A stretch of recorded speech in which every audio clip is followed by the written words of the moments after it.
I've seen a lot of different people, Daniel Jeremiah, other, draft experts that will tell you that they had Rosen with a higher grade than Drew Lock. They had Rosen with a higher grade than even a guy like Dwayne Haskins for some of them. So in my mind, even like the Giants, right?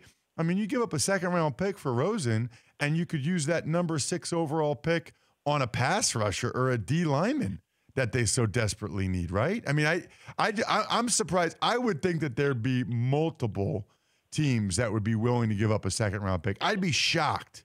And you're the insider. You know more than me, but I'd be shocked if they didn't get a second-round pick for him. Maybe they do. Maybe it works out that way, that just talking to people around the league who don't have skin in the game, saying, you know what I mean, if you were this team, what would you offer? If you were that team, what would you offer?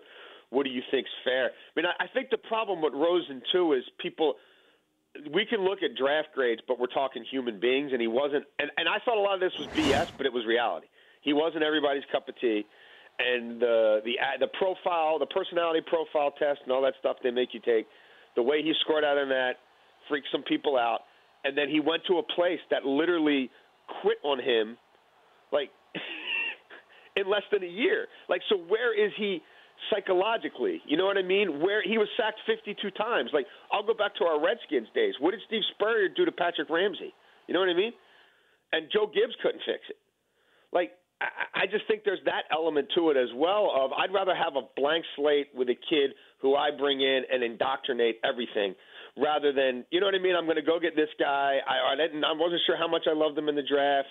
And, you know what I mean, now I got to try to rebuild him. Like, it's one thing if it's Sean McVay gets the job and the job is go fix Jared Goff and he spends an entire offseason rebuilding him mind, body, and soul holistically, confidence, you know what I mean, ego all the way up.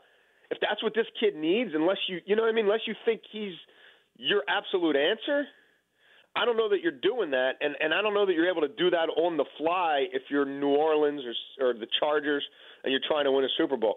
The Giants one is interesting. I'm not sure that his personality fits what their model of a quarterback. For more Dan Patrick Show, tune to Audience Channel 239 on DirecTV or download the Dan Patrick Show app.